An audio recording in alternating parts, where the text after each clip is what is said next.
At the heart of this tragic tale were three individuals whose lives became inextricably intertwined in a web of forbidden desire and deadly consequences. Olivia Daniels, a 68-year-old retired librarian with a passion for romance novels, had always yearned for excitement beyond the pages of her books. Her husband, Walter Daniels, a 70-year-old former high school principal, was a pillar of the community in Tarrytown, New York, known for his strict moral code and unwavering principles. The catalyst for the unfolding drama was Dylan Carter, Walter's 20-year-old son from a previous marriage, a brooding artist with soulful eyes.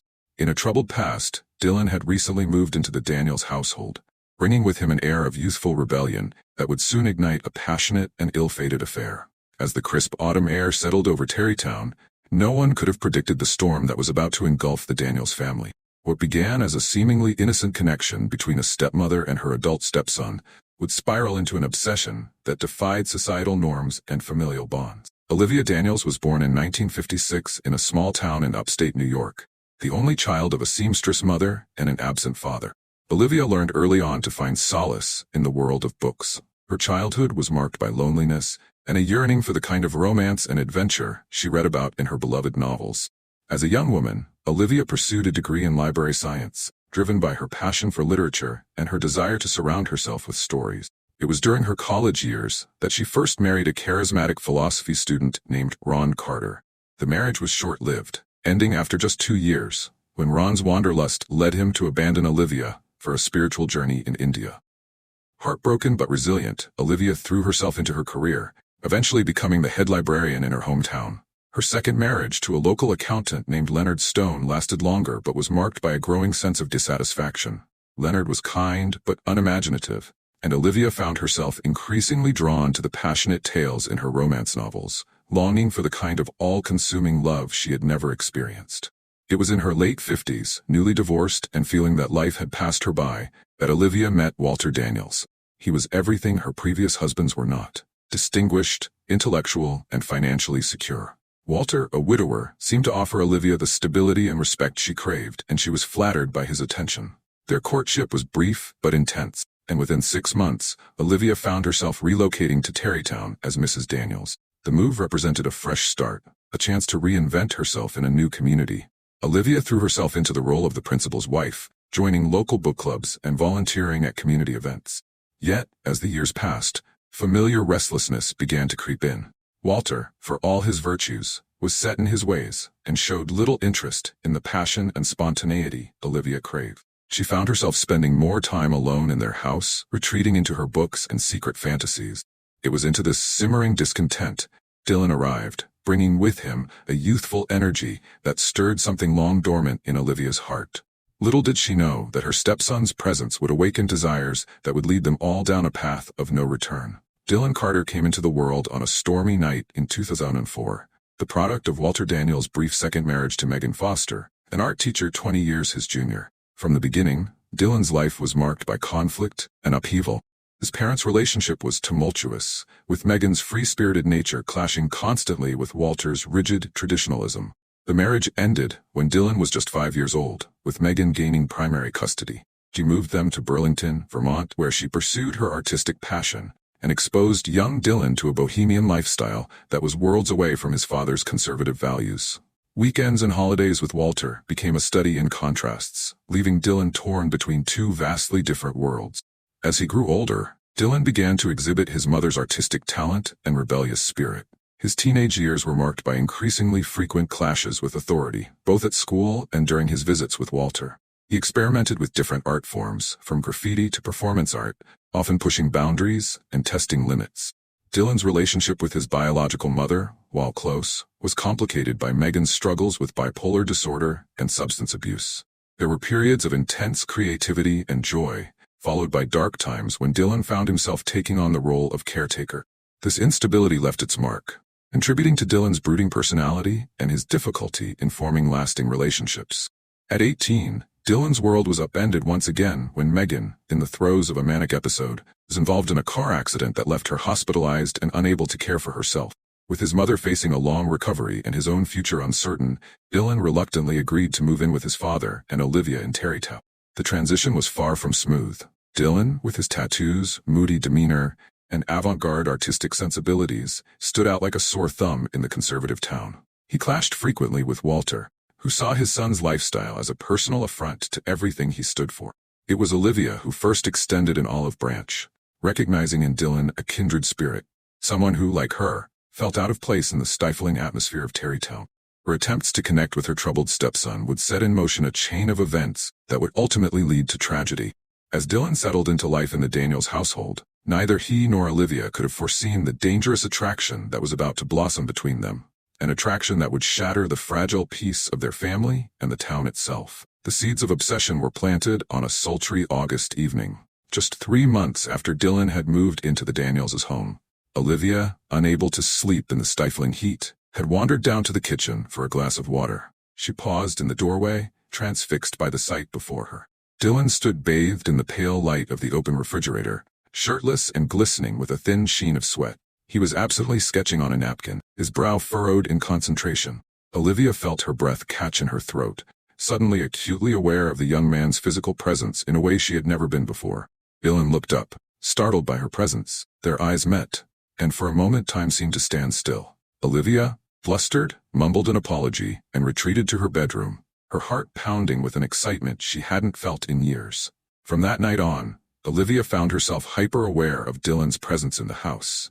She began to seek out opportunities to be near him, offering to bring him snacks while he worked on his art in the garage or lingering in the living room when he watched late-night movies. At first, Dylan seemed oblivious to the change in his stepmother's behavior, but as the weeks passed, he began to notice the way her gaze would linger on him, the slight tremor in her voice when she spoke to him. Part of him was uncomfortable with the attention, but another part, the part that had always felt starved for affection, basked in it. Olivia's obsession grew in secret, hidden behind the facade of maternal concern. She began to imagine scenarios where she and Dylan might be thrown together, engineering innocent encounters that allowed her to be close to him. She volunteered to do his laundry, savoring the scent of him on his clothes. She insisted on driving him to his art classes in town, treasuring the moments of closeness in the car. As autumn approached, Olivia found herself falling deeper into fantasy. She imagined Dylan as the hero of her romance novels, seeing in him the passion and danger she had always craved. In her mind, their age difference and familial connection faded away, replaced by a narrative of star-crossed lovers defying societal norms. Walter, absorbed in his work and community obligations, remained oblivious to the changing dynamics in his home. He saw Olivia's attentions to Dylan as nothing more than a stepmother trying to bond with her new stepson, and he was pleased by what he perceived as a thawing in the frosty relationship between his wife and son. But beneath the surface, tension was building. Dylan, conflicted by his growing awareness of Olivia's interest, began to withdraw. He spent more time locked away in the garage, working on increasingly dark and introspective pieces of art. Olivia, interpreting his withdrawal as a challenge, only intensified her efforts to connect with him.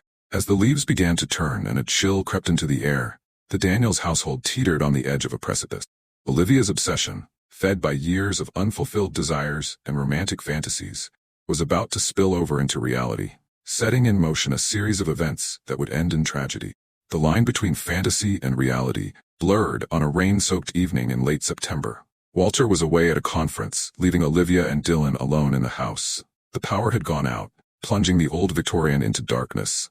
Olivia, armed with candles, made her way to the garage, where Dylan had been working on a new sculpture. She found him frustrated, unable to continue his work without proper lighting. In the flickering candlelight, Olivia saw an opportunity. She suggested they pass the time with a glass of wine, an offer Dylan reluctantly accepted. As they sat in the dimly lit kitchen, the storm raging outside, Olivia began to open up about her past, her unfulfilled dreams, her loneliness.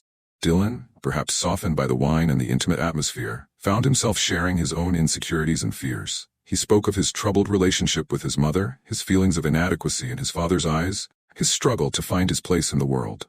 Olivia listened with rapt attention, her hand occasionally brushing against his in a gesture of comfort, sent electricity through them both. As the night wore on and the wine flowed freely, conversation took a more personal turn.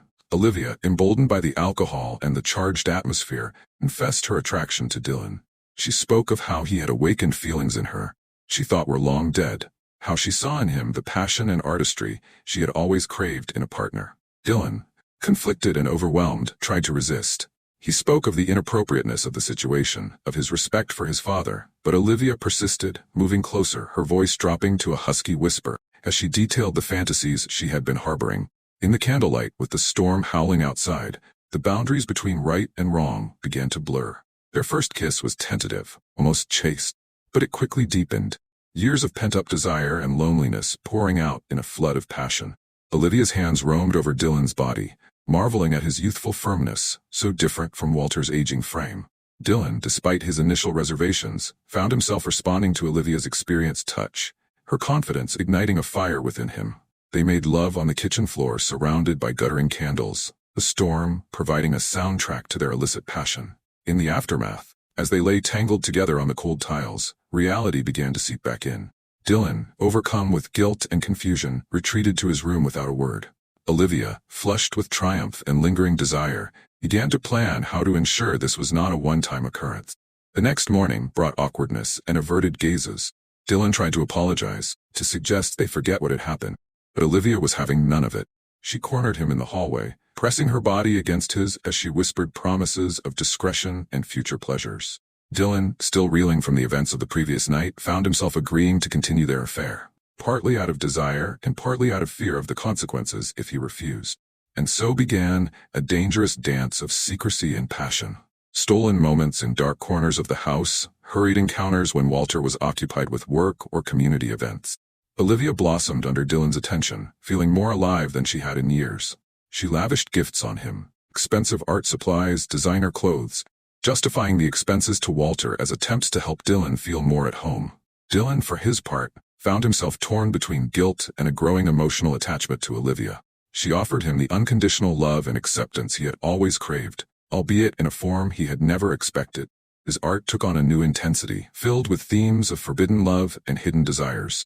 As autumn deepened into winter, their affair intensified, the risk of discovery adding a thrilling edge to their encounters. But beneath the passion, a current of unease was growing. Both Olivia and Dylan knew that what they were doing could not last forever. That discovery would bring consequences neither of them was prepared to face. Yet, caught in the throes of their forbidden love, they continued on, heedless of the gathering storm. As the affair between Olivia and Dylan intensified, so did the complexity of maintaining their double lives. Every day became a careful choreography of stolen glances, secret touches, and elaborate lies. The Daniels house, once a symbol of respectability in Tarrytown, now harbored a scandal that would shock the community to its core, ever revealed. Olivia threw herself into her role as the perfect wife and stepmother, with renewed vigor, perhaps compensating for her guilt. She hosted dinner parties for Walter's colleagues, baked cookies for the church bake sale, and volunteered at the local library.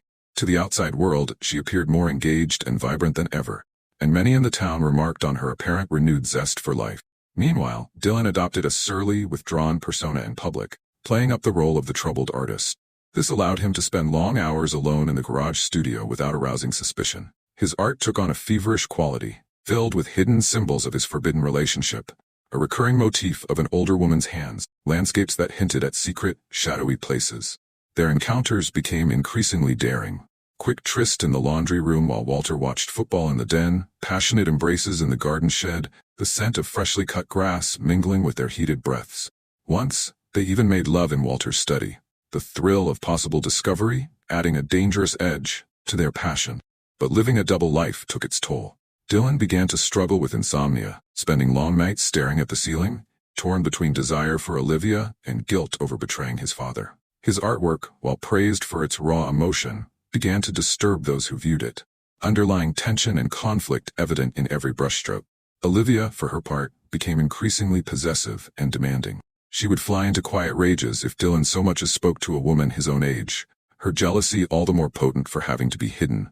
She began to take risks, leaving love notes in Dylan's pockets or sending suggestive text messages at all hours of the day. The strain began to show in small ways. Dylan became forgetful, once calling Olivia darling at the dinner table before catching himself. Olivia would sometimes gaze at Dylan with undisguised longing, only remembering to compose herself when Walter cleared his throat pointedly. As winter settled over Tarrytown, the pressure of their secret began to weigh heavily on both Olivia and Dylan. They found themselves jumping at small noises, paranoid that every ring of the doorbell or unexpected visit from a neighbor would lead to their exposure. The thrill of their forbidden romance was increasingly overshadowed by the constant stress of maintaining their deception. Despite the growing tension, neither Olivia nor Dylan could bring themselves to end the affair. They had become addicted to each other, the passion and intensity of their encounters. But as the new year approached, both began to sense that their carefully constructed house of cards was on the verge of collapse.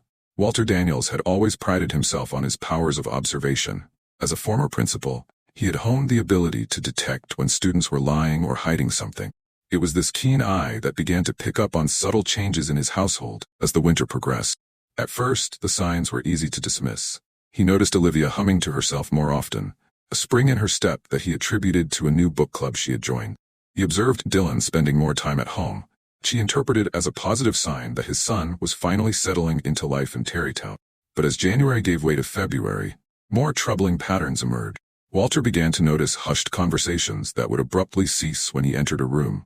He caught Olivia and Dylan exchanging long glances across the dinner table, their eyes communicating something he couldn't decipher. One evening, Walter came home early from a school board meeting to find the house eerily quiet. As he approached the garage, he heard muffled voices and what sounded like a stifled laugh. When he opened the door, he found Olivia and Dylan standing unnaturally far apart, both looking flushed and disheveled. Olivia quickly explained that she had been helping Dylan with his latest art project, but Walter couldn't shake the feeling that something was amiss. Walter began to pay closer attention to his wife's behavior. He noticed her taking more care with her appearance, wearing perfume even on days when she had no plans to leave the house. He found receipts for expensive lingerie hidden in her dresser drawer, items he had never seen her wear. Dylan, too, began to act strangely around his father. The young man, who had always been moody but generally respectful, now seemed unable to meet Walter's eyes. He became defensive when questioned about his daily activities, and Walter once overheard him having a heated, whispered argument with Olivia in the kitchen. As suspicion took root in Walter's mind, he found himself lying awake at night, replaying conversations and interactions in his head. He began to question everything, from Olivia's sudden interest in Dylan's art, to the way the two of them always seemed to end up alone together in the house. Despite his growing unease, Walter hesitated to confront either his wife or his son directly. Part of him didn't want to believe what he was beginning to suspect. But as winter dragged on, the tension in the Daniels household continued to build, pushing inexorably toward a breaking point. The day everything came to a head began like any other. Walter left for work early, his mind preoccupied with the mounting evidence of something amiss in his home. Olivia and Dylan, believing they had the house to themselves, let their guard down. They were in the midst of a passionate encounter in the master bedroom when they heard the front door open. Walter, having forgotten some important papers, had returned unexpectedly. In their panic to separate and dress, Olivia and Dylan failed to hear Walter's footsteps on the stairs. The bedroom door swung open, and for a moment, time seemed to stand still. Walter stood frozen in the doorway, his face a mask of shock and disbelief. Olivia, her blouse half-buttoned, stood by the window, while Dylan scrambled to pull on his jeans. The silence was deafening, broken only by Olivia's sharp intake of breath. Then, as if a dam had burst, Walter's rage exploded. His face contorted with fury, he launched into a tirade, his voice rising to a roar that echoed through the house. "How could you?" he demanded, his words directed at both his wife and son. Olivia, recovering from her initial shock, attempted to approach Walter, her hands outstretched in a pleading gesture. She began to speak, her words a jumbled mix of apologies and excuses. She talked about loneliness, about feeling abandoned and unloved. She tried to explain the connection she felt with Dylan, how he understood her in a way Walter never had. But her words only seemed to fuel Walter's anger. He rounded on Dylan, demanding to know how long this had been going on. Dylan, pale and shaking, attempted to shoulder the blame. He spoke of manipulation, of confusion, of feeling trapped, but his words rang hollow, and Walter could see the genuine emotion in his son's eyes when he looked at Olivia. As the confrontation escalated, the room seemed to shrink, the air thick with tension and unspoken accusations. Walter's rage, initially explosive, cooled into something harder, more dangerous.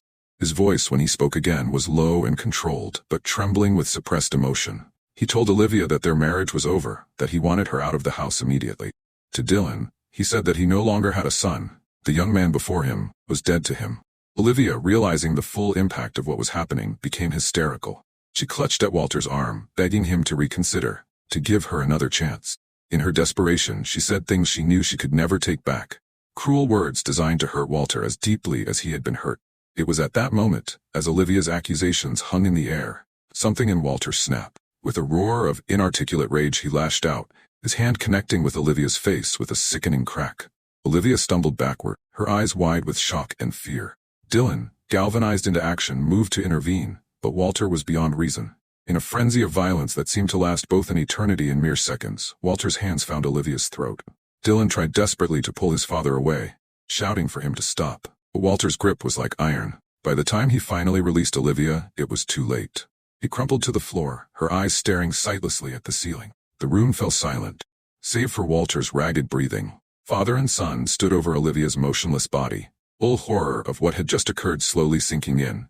In the space of a few devastating minutes, their lives had been irrevocably altered, and the peaceful facade of their existence in Tarrytown had been shattered beyond repair. In the immediate aftermath of Olivia's death, the Daniels house was plunged into a surreal, nightmarish state. Walter, his rage spent, sat slumped in a corner of the bedroom, his eyes vacant, muttering incoherently to himself. Dylan, in shock and disbelief, paced the room, alternating between bouts of hysterical crying and frantic attempts to revive Olivia. It was Dylan who finally broke the paralysis that had gripped them both. With shaking hands, he reached for his phone to call 911. As he dialed, the reality of what he was about to do hit him. He was about to turn his own father in for murder. The sleepy town of Tarrytown, unaccustomed to such violence, was soon buzzing with activity. Police cars and an ambulance, their lights painting the snow-covered street in alternating red and blue, drew curious neighbors from their homes. Walter offered no resistance as he was led away in handcuffs, his face a mask of shock and dawning horror. Dylan, questioned separately, found himself struggling to piece together a coherent account of what had happened. The truth seemed too horrific, too unbelievable to put into words. As news of the tragedy spread, the tight-knit community of Tarrytown reacted with disbelief and sorrow. Walter Daniels, the respected former principal, arrested for the murder of his wife Olivia, friendly librarian who always had a kind word for everyone, dead, and young Dylan Carter, now orphaned in the most terrible way imaginable. In the days that followed, as the police investigation unfolded, more details came to light. Rumors began to circulate about the true nature of Olivia and Dylan's relationship. Some defended them, arguing that love knew no boundaries. Others condemned them, seeing their actions as a betrayal of family values. The Daniels house, once a symbol of respectability, now stood empty and forlorn, yellow police tape fluttering in the winter wind, a stark reminder of the tragedy that had unfolded within its wall. As winter gave way to spring, the case against Walter Daniels moved forward. His lawyer, citing temporary insanity brought on by extreme emotional distress, prepared for what promised to be a sensational trial. The prosecution, armed with Dylan's reluctant testimony and physical evidence from the scene, was confident in their case. Tarrytown, shaken to its core by the events in the Daniels house, would never be quite the same. The tragedy served as a stark reminder that even in the most idyllic of settings, darkness could lurk just beneath the surface. As the investigation into Olivia's death deepened, investigators began to piece together the complex web of events that had led to that fateful day. Interviews with neighbors, analysis of phone records, and a thorough examination of the Daniels home painted a picture of a family in turmoil, their respectable facade hiding dark secret.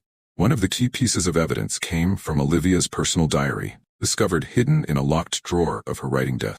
The journal detailed the progression of her obsession with Dylan, from innocent attraction to a full-blown affair. The entries revealed a woman torn between guilt and desire, aware of the wrongness of her actions but unable to stop herself. Dylan's art studio in the garage proved to be another treasure trove of information. Investigators discovered a series of paintings and sketches that, while not explicitly incriminating, hinted at the illicit relationship. One particularly striking piece depicted an older woman's hands intertwined with those of a younger man, set against a background of stormy skies. Dylan, still in seclusion, was portrayed alternately as a victim of manipulation and a homewrecker who had destroyed his family. His aunt fended off constant requests for interviews, issuing only a brief statement asking for privacy during this difficult time. Over the course of 2 weeks, the prosecution laid out their case, painting a picture of a man driven to violence by jealousy and betrayal.